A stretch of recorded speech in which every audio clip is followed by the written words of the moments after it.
quelqu'un me disait que non, dis-lui, informe-le. Donc c'est comme ça que je m'étais couchée. Je me suis retrouvée dans un endroit bizarre où il y avait une fille qui venait se cacher derrière nous. Après, je me suis levée voyant son père qui venait la chercher. C'est vrai que c'est une fille qui faisait des marches bizarres. Je ne sais vraiment pas comment vous expliquer. C'est comme ça donc que je me lève pour aller vers cet homme qui venait vers moi. Et bon, on s'est séparés des chemins. Subitement, je me vois dans un groupe qui faisait la boxe. Il y avait bien le drapeau vert rouge.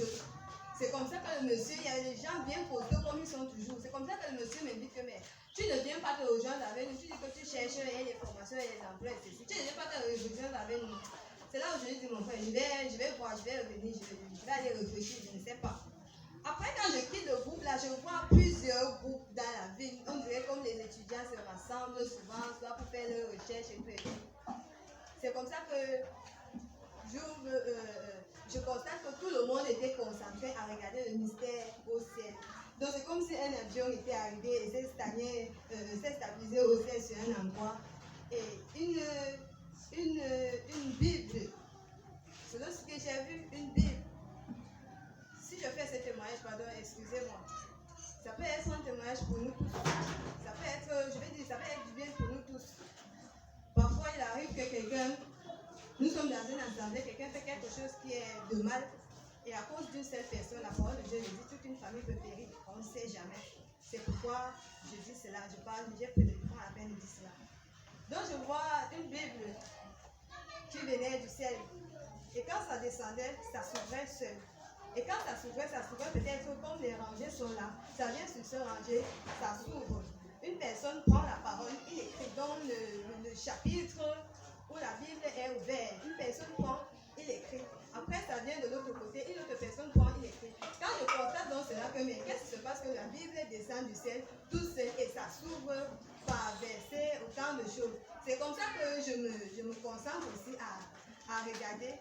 Quand je regarde la Bible à l'intérieur, moi, au lieu de voir les chapitres qui sont écrits dans la Bible, je vois plutôt ce qui est écrit. C'était écrit le titre, c'était écrit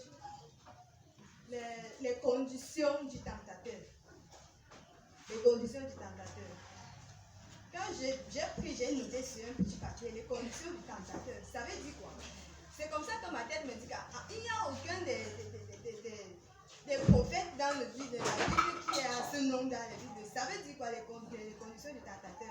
C'est comme ça que je guette dans les notes de celle qui était à côté de moi. À l'instant que la Bible venait encore s'ouvrir, parce que ça avait fait ça. Après, ça s'est refermé. Je vois Amos, le livre d'Amos. Et quand je regarde le livre d'Amos, c'est un livre où Dieu promet vraiment la destruction. Je me dis, ouais, qu'est-ce que papa paraît? Correz, maman, va chiquer, marcher, qu'elle arrête, papa. Arrête! Arrête! Arrête! Ils ne lisent pas. Ceux qui cherchent à détruire la lumière, ceux qui cherchent à détruire l'œuvre de Dieu dans les mystères. Que le Dieu, le nom de Dieu d'Israël soit béni pour les siècles et les siècles. Amen. Amen. C'était le jour de la traversée en 2023 ou 2024. On avait fait des bouts de papier pour chacun des sujets. Maintenant, on m'a remis, je suis venue faire ma page ouverte. Mon verset, c'était 1 Corinthiens, chapitre 6, verset 15. C'est ce qu'on a prêché jeudi passé. Quand j'ai lu cela, je ne comprenais pas. Je dis que Seigneur, c'est quoi ce message? J'avais même dit à la mère que j'ai pas envie de vous parler, mais après cela, on ne sait même pas où Dieu. Mais je vais remercier le Seigneur car par les enseignements du Père ici, là, j'ai compris vraiment mon message. Grâce à Dieu. Amen. Maintenant, j'ai regardé à gauche, à droite pour traverser la route. Il n'y avait pas de moto. La moto était garée là-bas. Le motoman dort bas. Maintenant, quand elle traverse maintenant, le motoman monte sur la moto, il commence à foncer sur moi. Après, quand veut marcher maintenant. Je vois comment la moto s'arrête. Après, il me demande que je fais quoi en route. Mais je dis merci au Seigneur parce que la moto ne m'a pas cogné. Amen. La moto ne veut pas cogner les enfants de Dieu. Alléluia. Nous serons donc tout cela par le seul Saint-Esprit. Au nom de Jésus-Christ. Amen.